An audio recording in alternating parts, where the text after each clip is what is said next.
Cradled in a cloud of fable, Tibet, the land of snows, was a place unknown to the world beyond its mountain walls for nearly a millennium. Exotic tales abounded of this unearthly people on the vast plateau embraced by the Himalayan mountains. But it was not a land to be entered abruptly by outsiders. Inaccessible and remote, Tibet remained a mysterious figment in Western imagination. When the first expeditions of Westerners entered the Forbidden Land in the late 19th century, they brought back the first images the outside world had ever seen.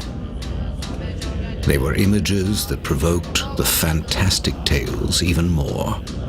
It seemed Westerners wanted to believe in the mythical Shangri-La, a temperate Asian land sheltered from the outside, governed by a philosophy of compassion and nonviolence, free from hardship or strife. If similar in philosophy, the physical reality of Tibet was far more complex.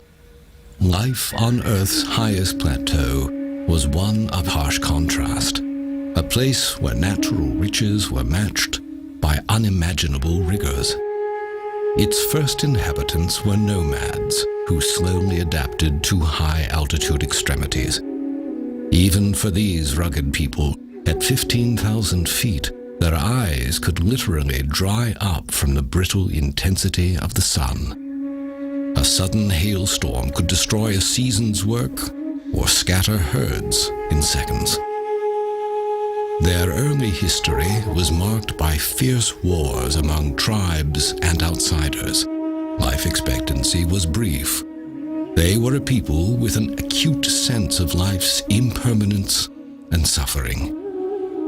It is not hard to understand why the Tibetans, whose outward conditions were so severe and changeable, came to look inward for a sense of permanence and peace. The king who had finally united them as a people wished to unite them in faith as well. He invited a charismatic leader from India, Padmasambhava, to bring Buddhism to his land. Tibetans had believed in a host of deities, both benevolent and wrathful. Overcoming sabotage from the leaders of this religion, known as Bon, was the challenge. Padmasambhava succeeded by blending these beliefs with the teachings of the Dharma, or Buddhist scriptures.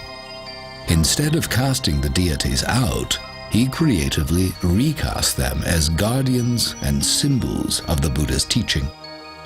The result was a unique Himalayan hybrid of Buddhism.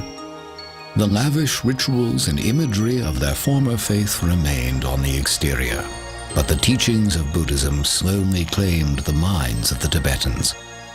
They came to embrace the Buddhist view of life as a continual stream of death and reincarnation, a cycle in which human birth represents a precious opportunity to make the moral choices that will determine one's destiny in the next life.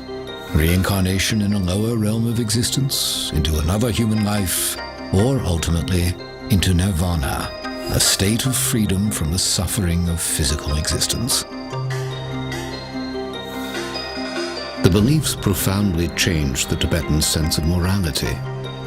The social system and aristocracy of their past remained, but the new beliefs infused that system with a new benevolence. Nonviolence and compassion toward one another and outsiders was the new standard. And the degree to which Tibetans integrated these beliefs into their everyday lives grew to be the signature of their culture. Accumulating merit and purging past negative actions to ensure a good rebirth became part of daily ritual. Pilgrimages to sacred places came to include thousands of prostrations, a symbolic laying down of individual ego. Prayers were inscribed on flags and strung in long lines to flutter over homes and temples, their message of hope for the liberation of all earthly beings to be carried on the wind across the world. Reciting prayers was accompanied by the constant spinning of prayer wheels, a symbol of goodwill and loving kindness spinning outward toward all beings. Life, literally, revolved around their beliefs.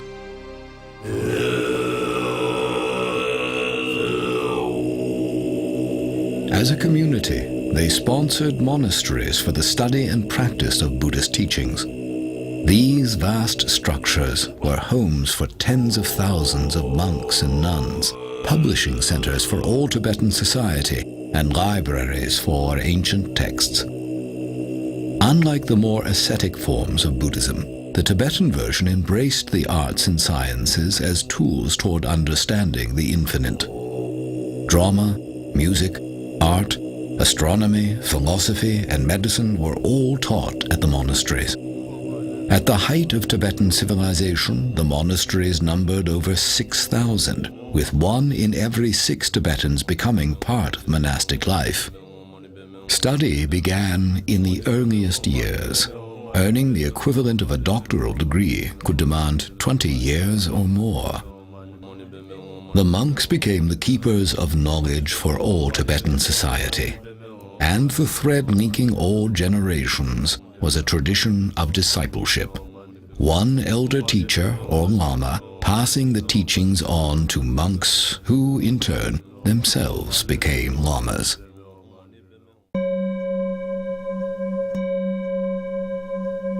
The new Buddhist beliefs also produced the most fascinating of Tibetans, the yogis.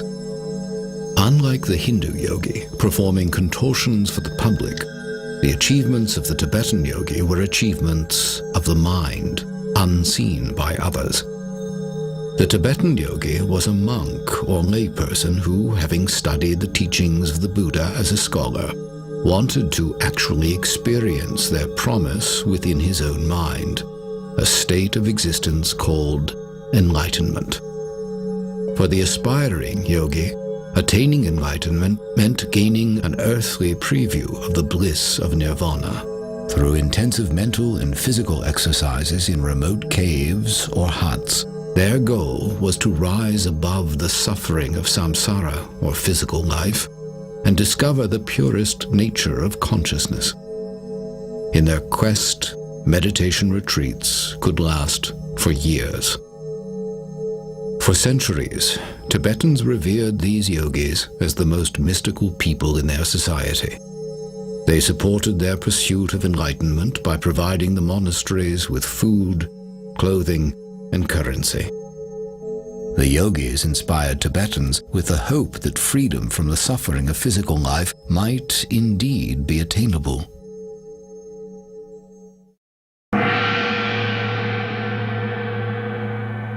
Over the course of centuries, spiritual and state leadership converged. Tibetans began a tradition of identifying those among them believed to be reincarnations of the Buddha of compassion. Among them, one would be named Dalai Lama, literally ocean teacher, implying depth and breadth of wisdom. Eventually, the one identified as the reincarnation of His Holiness the Dalai Lama would take his place as temporal leader of Tibet. The symbolic seat of this mystical government became the Potala, a majestic monastery looming over the legendary capital city of Lhasa. Well into the 20th century, Tibetans remained virtually untouched by the modern world. The threatening thunder of a human storm grew louder in Tibet as the 20th century progressed. The Communist Revolution swept China, and with it came a surge of interest in controlling the land of Tibet. Invoking past diplomatic ties between Tibet and Imperial China's various monarchies, Mao Zedong used these as a thin pretext for claiming Tibet's strategic location, rich geologic resources, and the headwaters of key Asian rivers. In 1949, he announced that Tibet would be returned to the motherland, vowing to fill the region with 60 million Chinese within 10 years. Under the guise of liberating the Tibetans from an archaic way of life, the Army of the People's Republic began invading villages and monasteries. The tensions of their initial occupation and opposition to religion grew into an increasingly brutal campaign to replace Tibetan practices and people with their own. The world had not yet absorbed the shock of Hitler's Holocaust, when a new one had ignited in Tibet.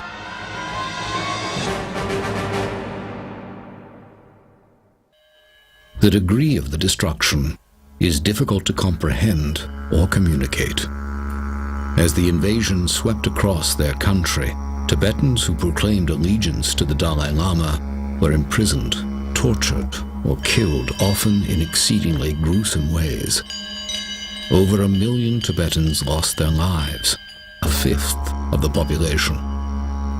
All but a few of the 6,000 monasteries were destroyed, bonfires made of their libraries, mockery made of their artwork and icons. The Dalai Lama, through all this, was Tenzin Gyatso, identified as a boy on a Tibetan farm. Remarkably, he was able to complete his rigorous studies despite the invasion, and Tibetans placed him in charge as a young teen, hoping he could reclaim their country. After his many attempts to negotiate with the Chinese, Tibetans feared their beloved leader would soon be kidnapped and killed. In a dramatic escape, the Dalai Lama was taken out of Tibet under disguise across the mountains to India, where he was given refuge and established a government in exile in Dharamsala.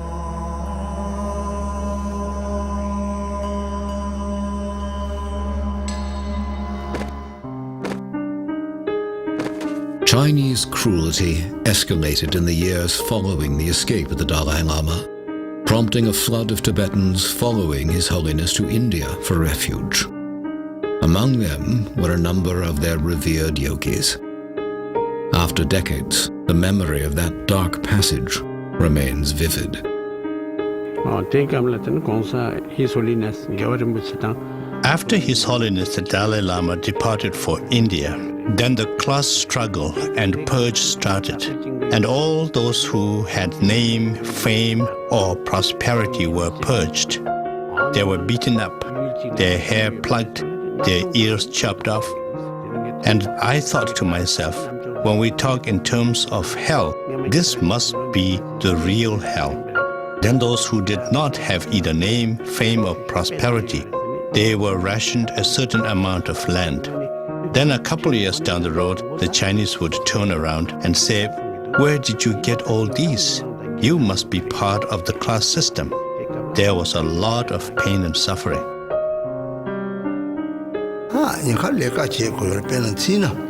I was in Chinese prison for nearly 20 years. In the prison, instead of going to sleep, I would make a conscious effort to sit up and meditate. On Sundays, it was mandatory for everyone to sleep and keep quiet. And I would pretend that I was sleeping, but in my mind, I would meditate and quietly recite the mantras.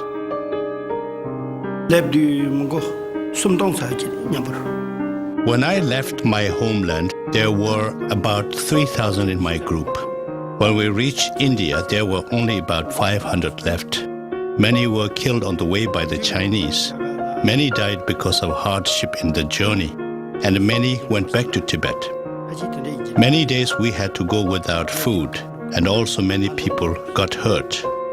If it had been under normal circumstances, the same trip would have taken 3 months.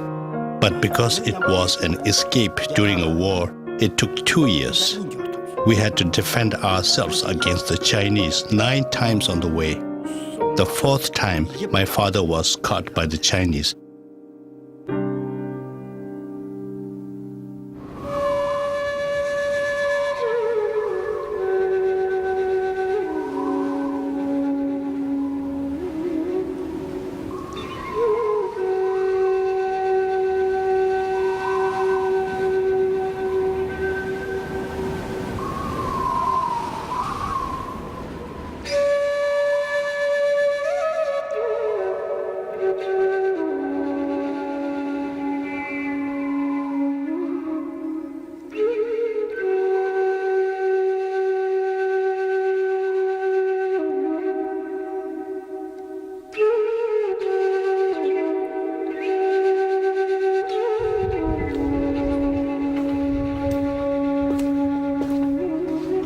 In the decades since the invasion, Tibetans in exile have attempted to recreate their life as it once was.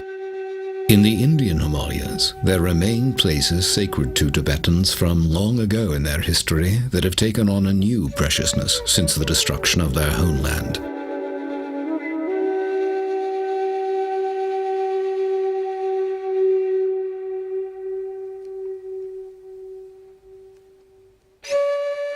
They've also established new monasteries and schools in refugee communities throughout India. The government in exile remains in Dharamsala, working to help their people rebuild their lives.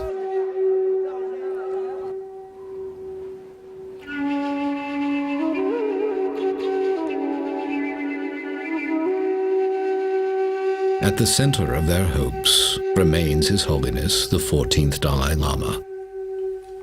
In the decades that have passed since fleeing the Chinese, he has accomplished what his predecessors would never have imagined. Worldwide recognition as one of the most extraordinary scholars, statesmen, and humanitarians of our time.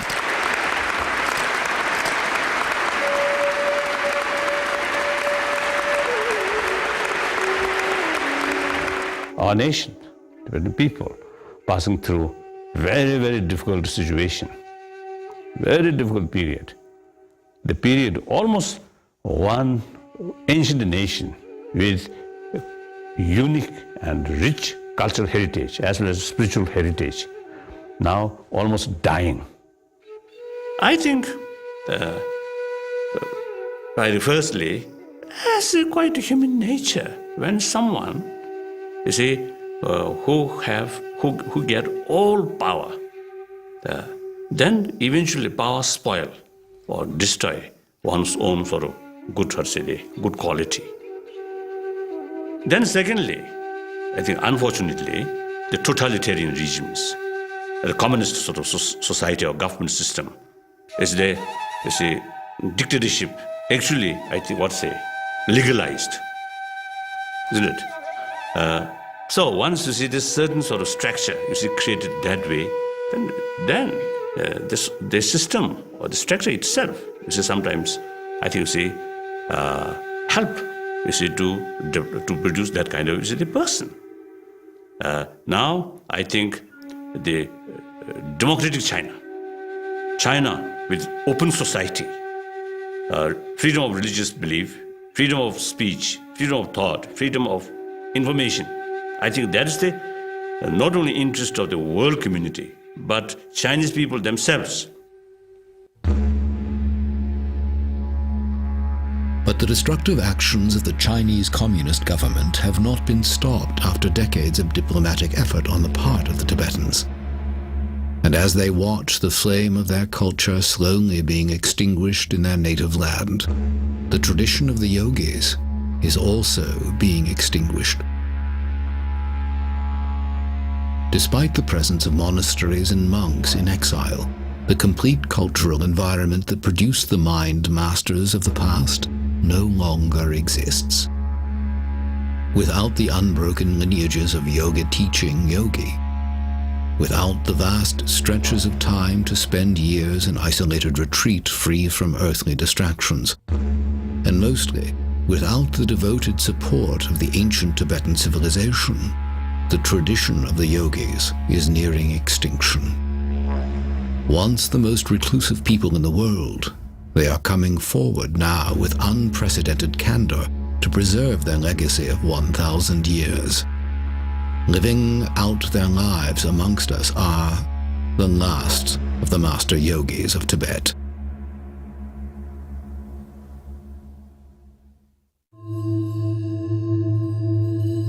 To grasp the loss at stake with the loss of the master yogis, it is vital to understand what they have contributed to human development during their unique history. While the most advanced thinkers in the West developed the physical sciences to improve the outward state of humanity, the yogis developed a science of the mind to improve the inward state of humanity.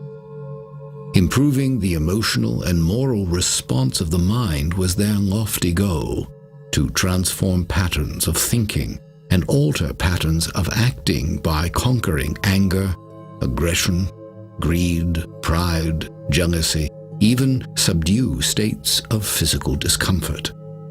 The techniques they developed to achieve these results are only now being recognized and affirmed by Western study of the brain and body.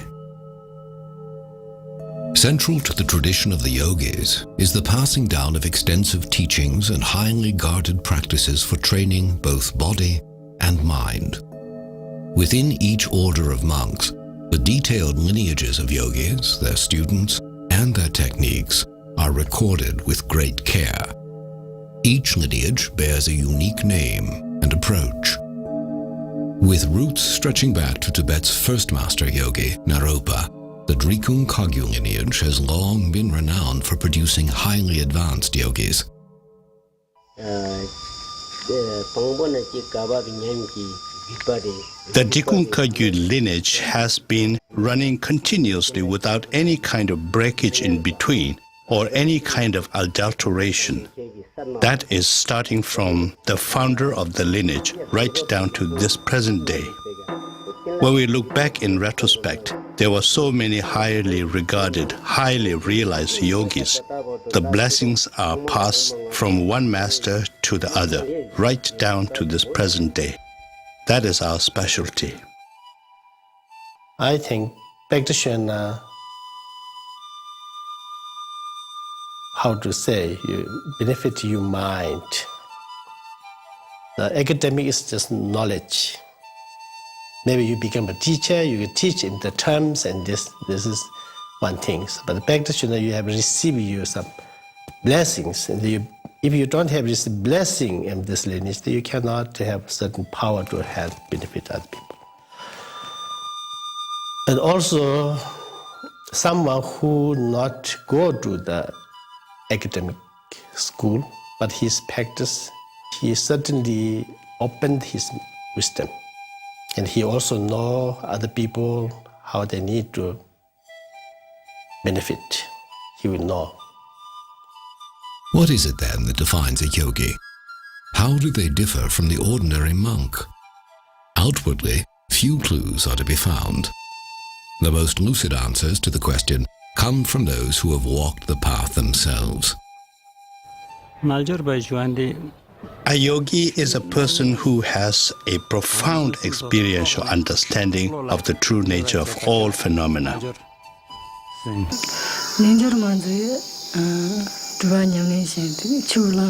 yogini is the practitioner who does extensive retreats and one who has gained experiential understanding of the teachings. So it would have to be someone who has not only received ordination, but someone who has done extensive retreats.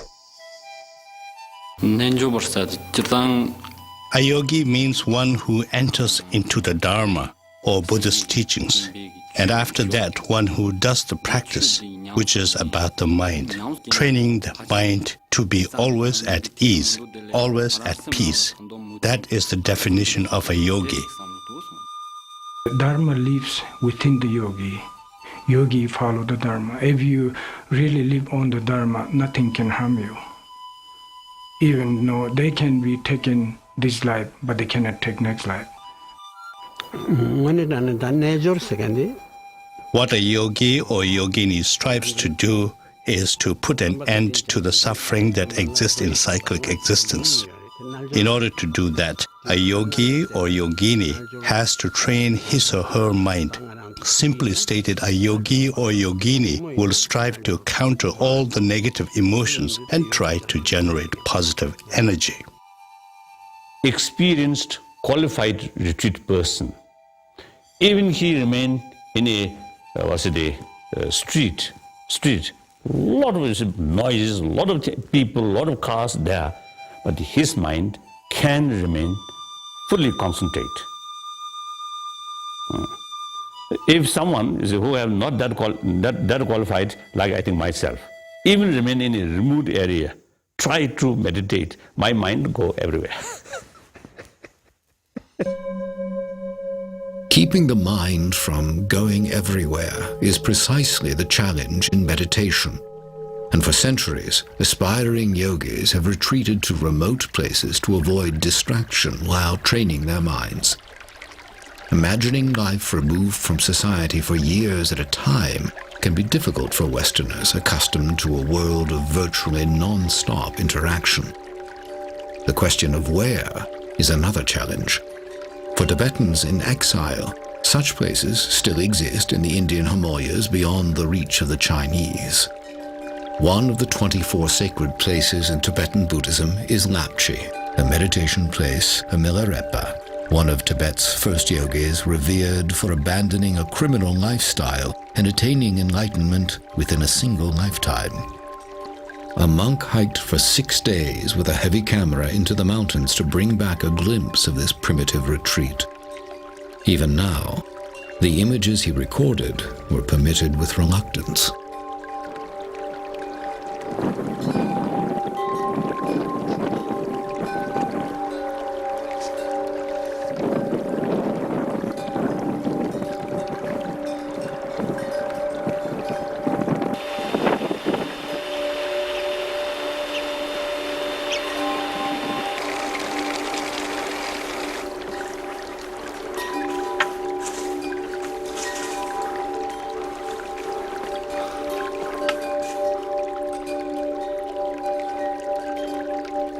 If the notion of pursuing enlightenment seems vague or inscrutable, the path of the yogi is in fact quite specific. The techniques and practices developed over a millennium are revealed to them in a rigorous order and only by an accomplished practitioner. Their beginning premise is that the untrained mind is like a raging elephant out of control.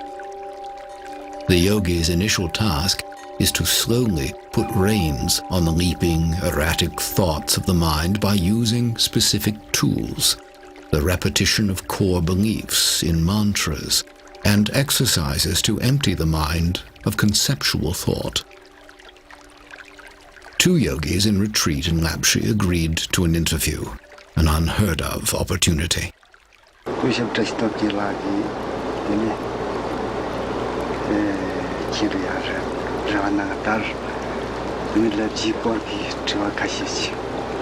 You have come to Lapchi when I have taken a few days' break in my retreat. This is an auspicious coincidence, and something like this can only happen because of past connections and aspirational prayers. Milarepa went on a very long retreat in Lapchi and reached enlightenment through the practice of Tummo. He left several footprints on the rocks of Lapchi, which attract many pilgrims.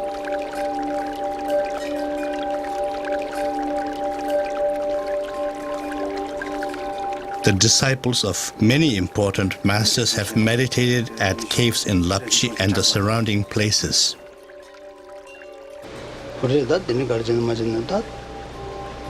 I am here on a retreat with permission from His Holiness Chetsang Rinpoche.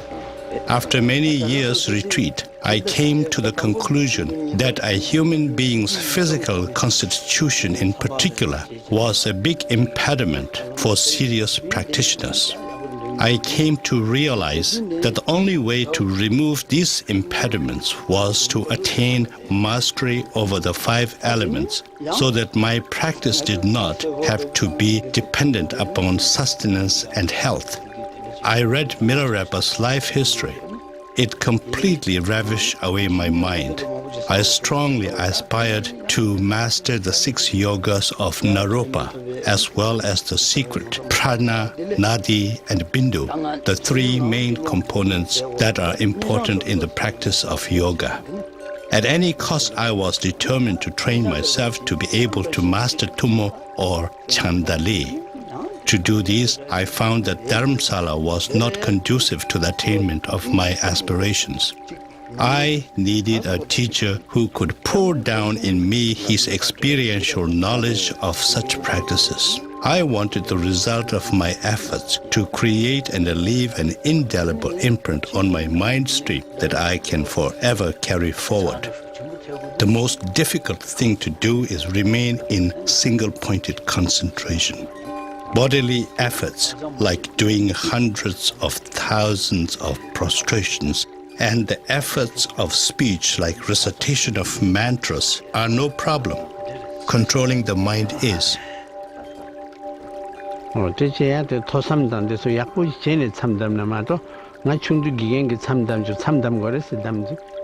I started my retreat when I was 9 years old. During that time, I went on a 1 month-long retreat. At first, it was very difficult for me. You know, I was a little boy.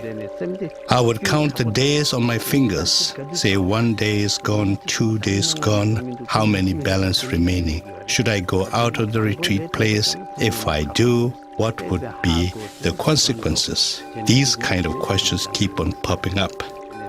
And then, although verbally you are reciting the mantra, but your mind is really, really busy on trying to get out of the retreat place. But when you become more seasoned and more mature in your meditation and learning, things will change. Why I would like about the retreat is when you go to retreat and many weeks or many months being alone is very different. It will all subside our desire, anger, attachment. At the age of 17, I entered monastery. Now from that day onwards to this day, I worked for the monastery for 2 years. Aside from that, I have devoted all my times ever since the age of 17 on retreats and meditation. There's no such thing as sleep when we are in a retreat. And there is a particular box made, and we sit cross-legged in there. And we sit in that position whether it is day or night. We can break up our practice into 4 slots of time. And during that time, we may rest, but we will not get out of the box. We will continue sitting in that position all the time.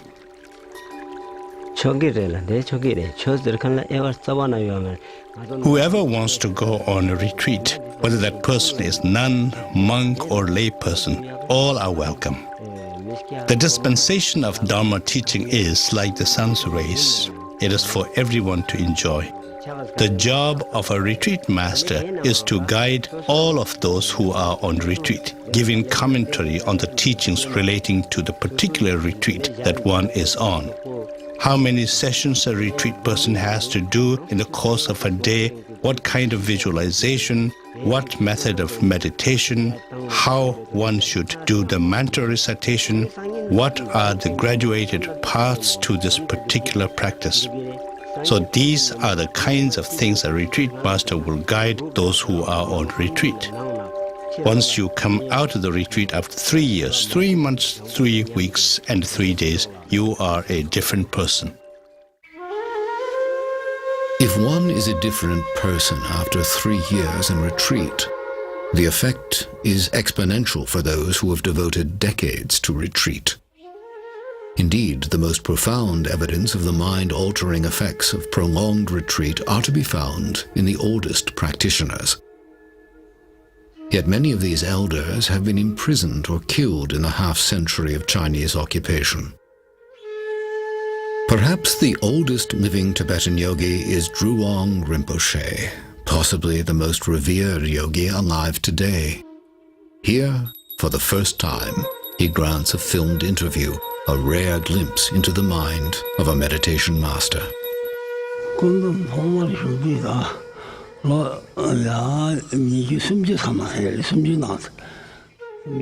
Now, I have meditated for a very, very long time. It is very difficult for me to exactly reflect back and count the years that I had meditated. The reason for this is because although I do appear like a human person outwardly, my mental state is so different. Different in the sense that my focus on mundane things is not consistent. When one meditates, from the very day when one decides to go on solitary retreat, one has made a conscious decision to endure all kinds of losses: good clothing, good food, name, fame, and prestige. All these things one must be ready to forego and give up. We are rationed the barest minimum amount of water and roasted barley flour for our sustenance, so that we may be able to sit in a meditation posture. Only once in a week we would have the smallest possible amount of food for our sustenance. You have to persistently make a consistent effort and undergo all kinds of hardship. Without undergoing hardship, one would not be able to experience the mental state of all the glorious past masters. When I meditate, I can see all my former lives. I have been born in the realm of hell. I have been born as a hungry ghost. I have been born many times as animals. All these things become very, very clear when one is in meditation. I've gone through the 3 lower realms of existence many times. In my meditative absorption, I always go through the pardo or intermediate gap, which is to say, between death and rebirth. But there isn't a great deal of point going into these. When one understands this life and the life after as one, to such a person there's no need to go into these nitty-gritty things. When one's body is already dismantled in one's meditation, there's no question of death or discarding one's physical body.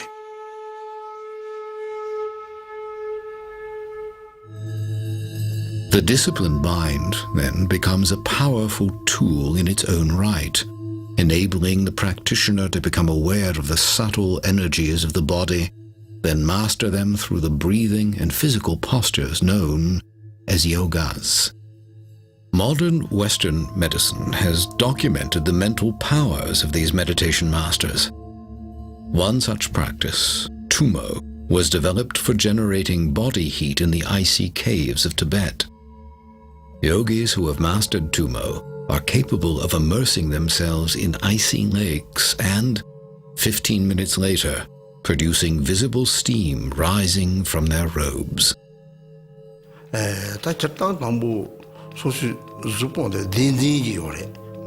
Tumo is a teaching that is strict and not one that is freely dispensed to whoever wishes to receive it. However, our environment and the time are very different now.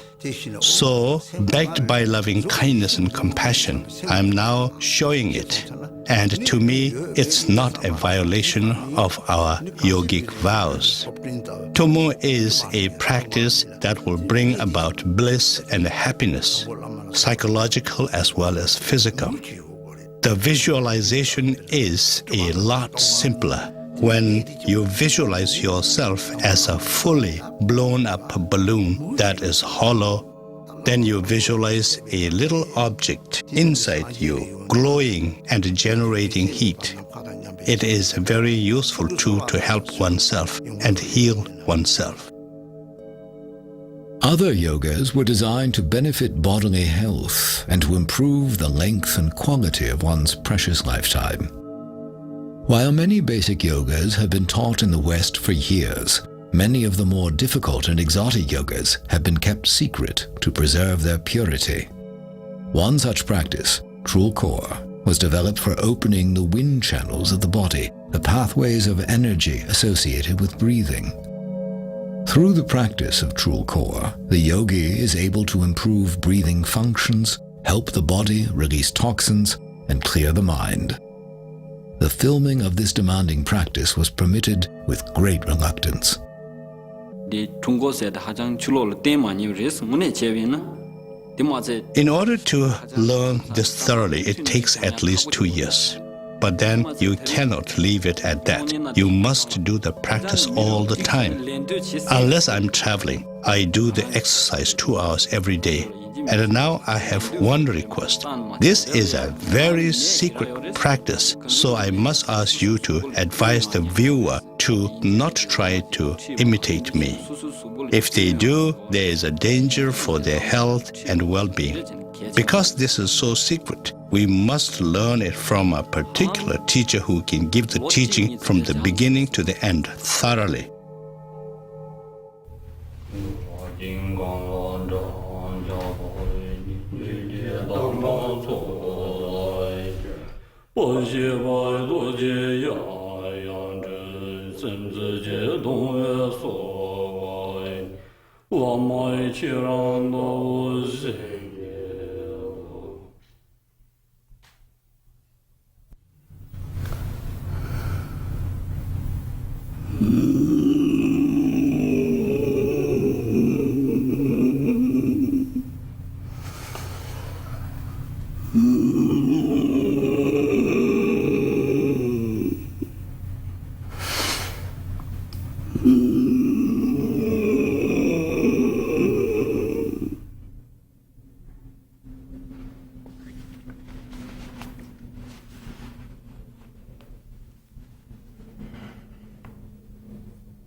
The yogi who has spent years practicing and has gained a high degree of mastery over both mind and body is said to have achieved a high level of attainment, to have become a highly realized being. Their powers are sometimes said to extend into the realm of the paranormal. Such supernatural stories have swirled around the Tibetan yogis throughout their history, thickening the cloud of mystery surrounding them. Tales of telepathic communication and mind-controlling matter are reported among advanced practitioners to this day.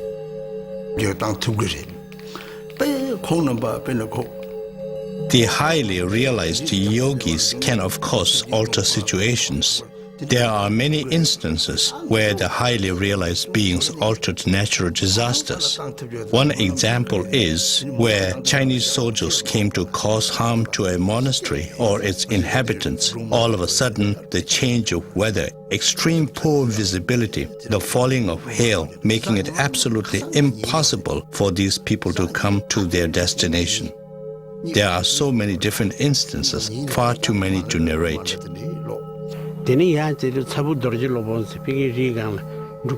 is a most wonderful and sacred meditation cave where it is said Guru Padma Sambhava meditated. I went there when I was only a boy, but I had a tremendous amount of devotion. When looking across the cave, I really felt like saying some prayers. I offered 3 prostrations and said, "Please show me some sign so that my devotions will further become stronger." And instantly there appeared a rainbow at the mouth of the meditation cave, and there I saw Guru Padma Sambhava.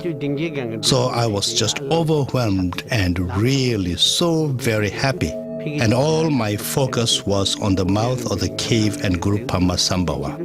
There were a lot of nuns with me, and one of them said to me, "Rinpoche, Rinpoche, watch your foot. It is sinking in the stone." And I had to look, and there was my foot, making an imprint in solid rock, because it was really, just as the nun said, it was sinking. At the age of 3, I was able to tell my previous lives. I was able to name my former sister. But now suppose I told you that I can remember all my former lives. Is anyone going to believe me? Therefore, just let's say that I was able to remember when I was a little boy. Such paranormal powers among master yogis are thought to include the ability to self-govern the process of transition from one life to the next. This is very often you can see in many good practitioners. Most of the people die. After die, you can change your face, the yellow pale,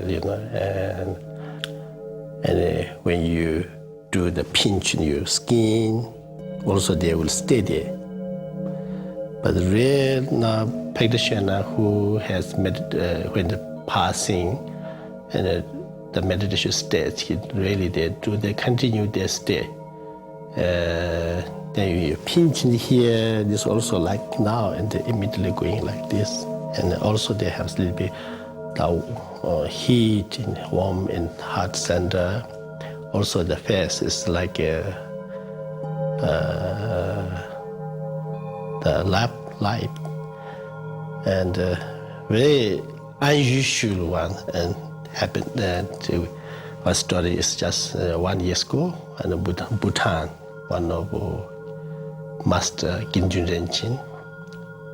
So he stayed more than 1 month, and they never changed. For aspiring yogis, events such as these imply control over the process of reincarnation. Even His Holiness the Dalai Lama has stated that if the Chinese communists are still governing Tibet at the time of his death, he will choose rebirth outside of Tibet. Controlling the process of one's own death and rebirth is the subject of some of the most fascinating stories surrounding Tibet's yogis. Lama Drupon Semten recalls vividly one such event in his early years as a student, the death of his own teacher, Kemgor Rinpoche. This is my teacher, Kemgor Rinpoche. He invited all the students. He told he's going to pass away. No illness, nothing sign of death, nothing. He just normally get up, do his prayer, and he told his attendant to make a good tea. And then he make a tea over and over and until he's satisfied. And he says, all this prayer together. And when he get to the the completion state. He says, this is the time for me to pass away.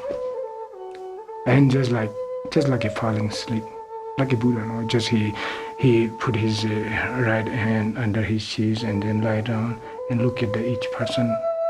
No, he's doing prayer for each person to benefit in the future. And he passed away. Telling stories such as these, indeed revealing any technique, tradition, or experience to someone who has not completed yogic training, was once a violation of yogic vows to extreme secrecy. The reason was to maintain the purity of the teachings.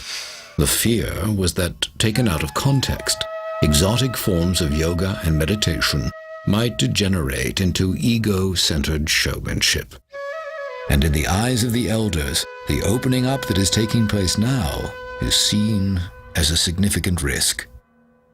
When His Eminence Drewang Rinpoche was asked about the cutting of his hair, a practice known to signify that a yogi is preparing to die, he displayed the stubborn elusiveness of a yogi under strict vow. There are many reasons why a person in retreat would grow hair.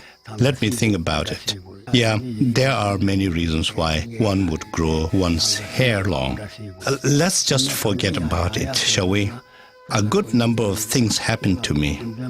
It will just boil down to misleading people. Forget it. You know, I just cut it because I am old, and the hair was really hefty and weighing me down. That's why I chopped it off. I have pledged not to mislead people. Now, if I told you a whole lot of tall tales, that will amount to misleading the audience. I have absolutely nothing whatsoever, and I have nothing to tell you. This is the first time I have been asked to tell about these things.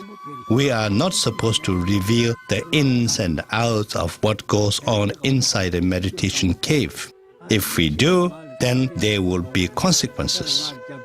The past masters, including Tilopa, have categorically said there was never an instance where he revealed the secrets of meditation.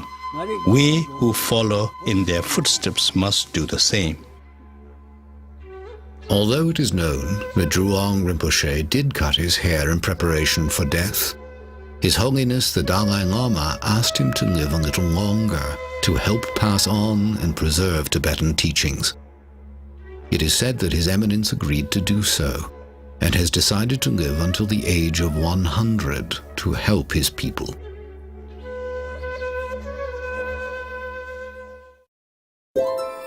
Beyond feats of mental, physical, or even supernatural control, perhaps the most impressive accomplishment of the Tibetan yogis is maintaining a stance of compassion and peace through a half-century of persecution. The teachings of loving your enemies and praying for those who persecute you are familiar in the West, but are, few would argue, among the hardest to practice.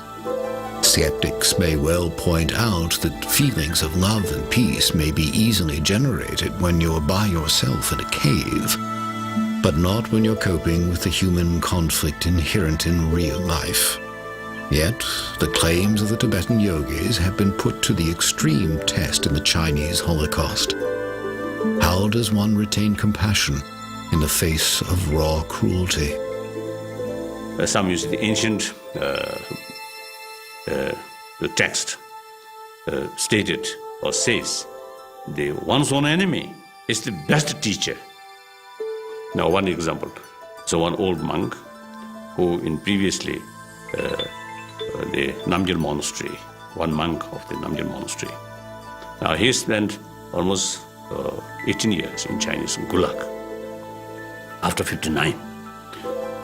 So after he released from the camp, eventually he joined with me here. So then one day I casually asked about his experience in the Gulag. Then he told me a few occasions he faced some danger.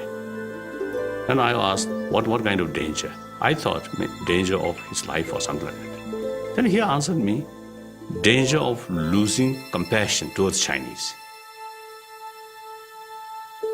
So, that's we as a practitioner, we deliberately try to keep compassionate attitude towards one's own enemy is very essential.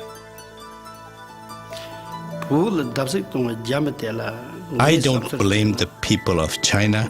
I blame their policy or their culture, because it's a communist culture. The culture is at fault, not the people. In the ways of what we call samsaric beings, in the ways of the ordinary people, lay people, if I followed that, yes, obviously, yes, there would be sadness in my heart. And there were a lot of sufferings that were brought about to a lot of people and to myself. But as a practitioner who believes in the cause and effect, I'm a very, very happy person. I have no grudge against anybody. I have no grudge against the Chinese people or the Chinese government. Whatever befell on an individual, it was because of his past karma. Unhappiness does not crop up out of nowhere.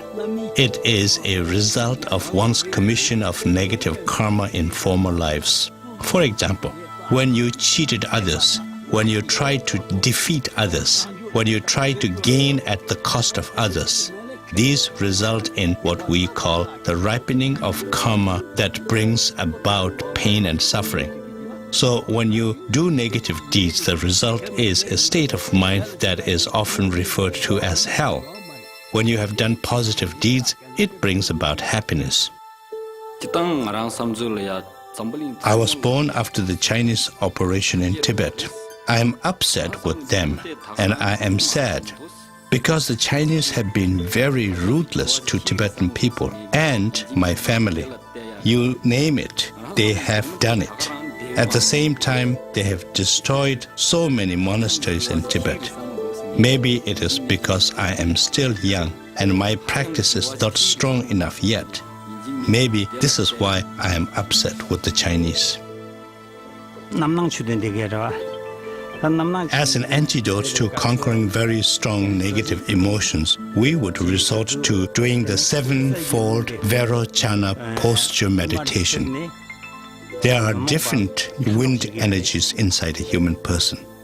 In one posture, the wind which enables us to excrete waste enters into the central nerve channel, eliminating some of the negative emotions. When you broaden your shoulders and sit upright, the nerve or vein-related winds enter and get rid of ignorance.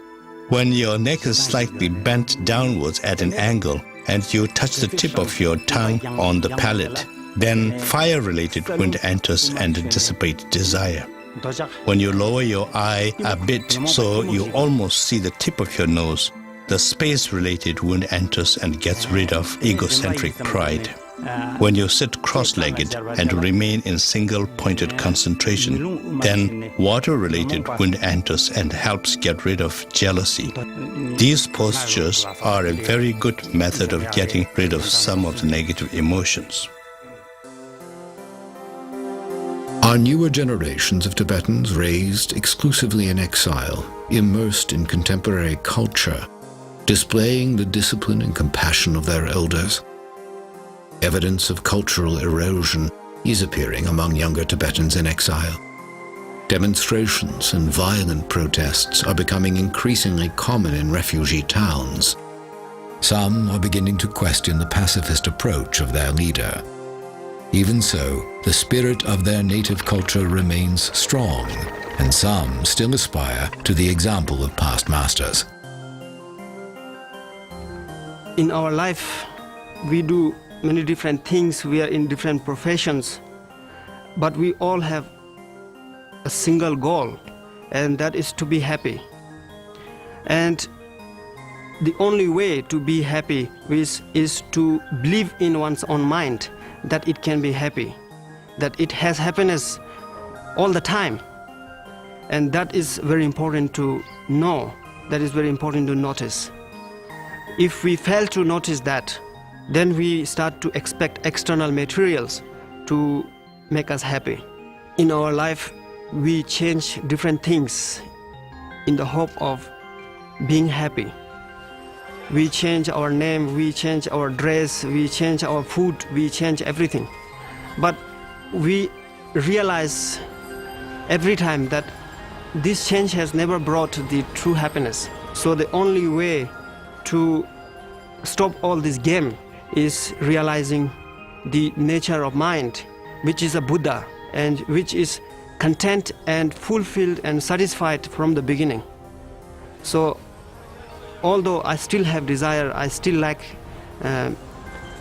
all the material things, deep down in my heart I often feel that this is not the real way of happiness.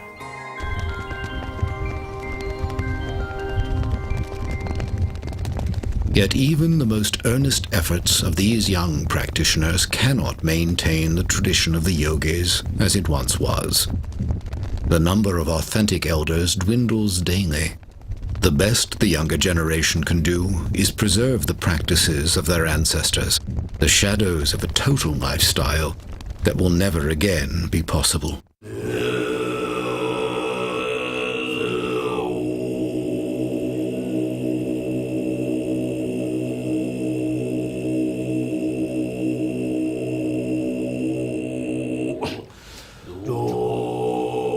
This observation by His Holiness the 14th Dalai Lama points to the irony of the Chinese Holocaust. Intent on destroying Tibetan culture, the Chinese have in fact successfully driven it out into the world.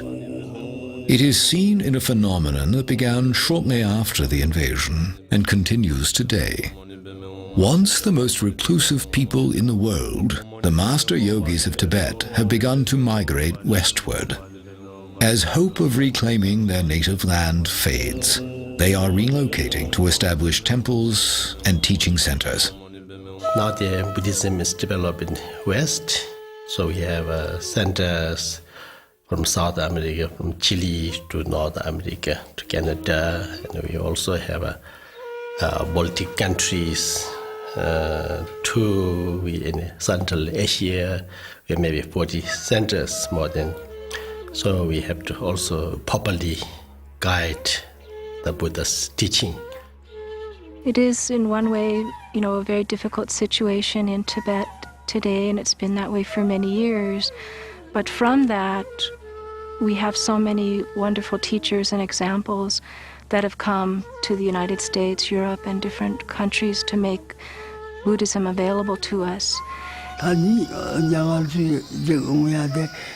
One day His Holiness the Dalai Lama called me down and said, well, this is time now. It is time for you to actually come out of retreat. And now your time has come to benefit all beings. Listening to that advice, I ended my retreat. And from that day onwards, to this day, I have visited so many countries, and I have taught so many countless number of people. And it was absolutely as His Holiness said. I benefited so many people, and I keep on going strong. Now, since I came to the United States, it has gone 5 years. The job of all Dharma practitioners is to help other beings. In countries like India and Nepal, there are many lamas, and teachings are readily available to the population. And this case does not apply in the United States and other Western countries. The main point of the teachings is the generation of loving kindness and compassion. And I hope to help people in the United States and teach them loving kindness and compassion. Arizona has become home to one such center, a growing facility where Tibetan yogi Garchen Rinpoche guides the teachings. Now, where the adobe dwellings of Native Americans once stood, clusters of retreat huts, temples, and teaching rooms hug the rugged terrain of the Chino Valley. In them gather people from all walks of Western life, from many faith traditions, there to learn what wisdom this ancient people might have for a weary modern society. Well, I think the general society now has so many influences which are rather superficial in nature. And even though we theoretically have a lot of extra time, more and more I think people are finding that the different distractions and things that they do are not particularly meaningful to them. And so they're searching for something else to give their life meaning. Here we saw all the technology. We see all the rich people. We have all the money. We can, whatever you want, the food, Chinese, all these different, you can get.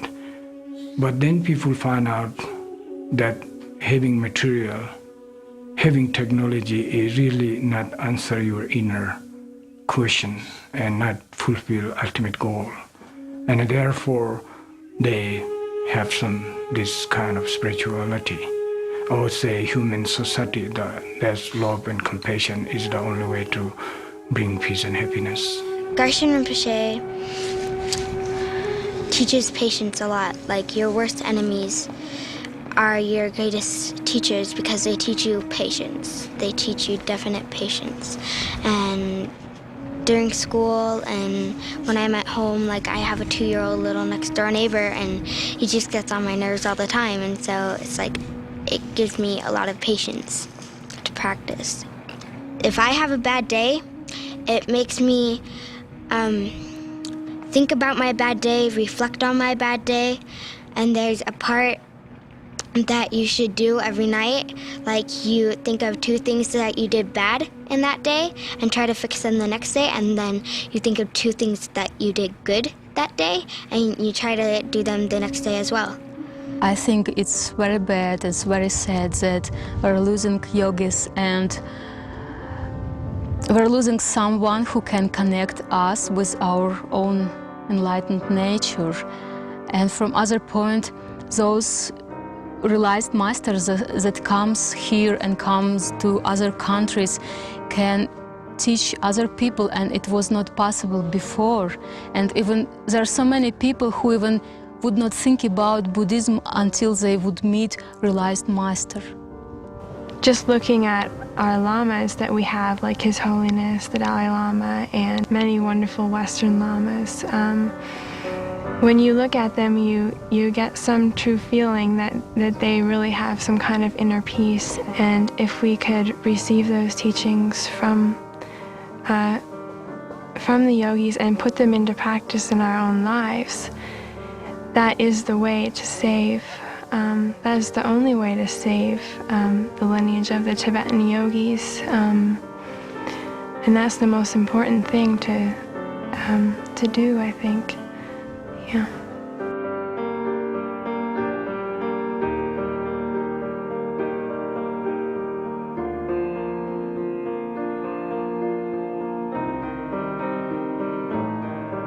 The lamas who have come to the West are still adapting to the pathways and parameters of this new life.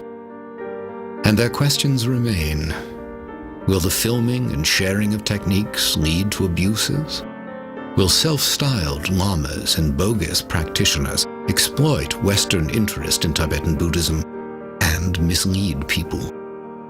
Is the form of their faith destined to dissolve in the ways of the West? The devotees of the Dharma hold, but even if the tradition of the yogis and other outward expressions of Tibetan Buddhism die out completely, the teachings of the Buddha will survive.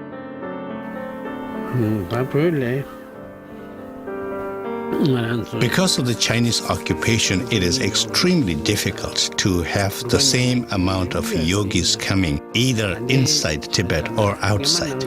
The number of yogis has definitely decreased, and it is difficult to see whether we will have the same amount in the future.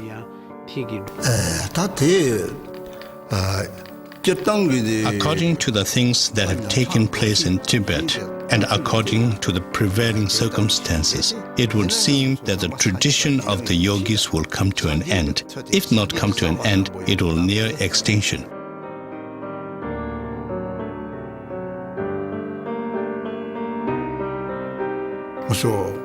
However, we are very confident that whenever there is a dip in the progress of the Buddha's teachings, there will be a proportionate recovery.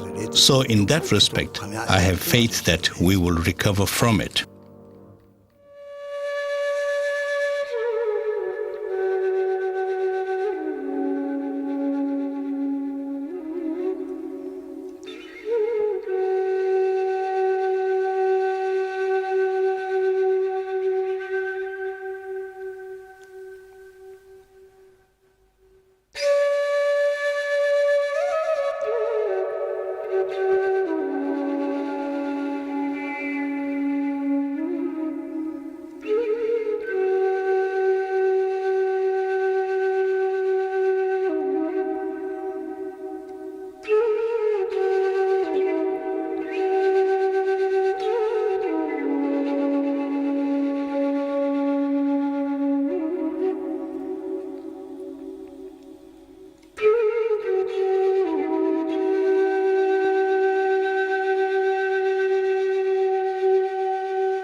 Will Tibetan Buddhism thrive in its new soil? Can people who do not experience the daily hardships of the native Tibetans, Westerners who lived enveloped in material comfort, ever fully embrace a philosophy based on escaping earthly suffering? Or has material success left a big enough void of its own to drive the Western mind inward for solace? Even for those who seek to follow the example of the Tibetan elders, the human environment is drastically different. They are striving to train their minds, sustain intensive meditation, and maintain a disciplined compassion for their fellow humans, not in sheltered enclaves, but while living and working in the frenetic grip of a 24-hour society. Can any philosophy of compassion and non-violence be successfully practiced in the crucible of modern life? For now, the answers to these questions remain as mysterious as the minds of the master yogis themselves, living remnants of an ancient and vanishing civilization, human artifacts from the Tibet that once was.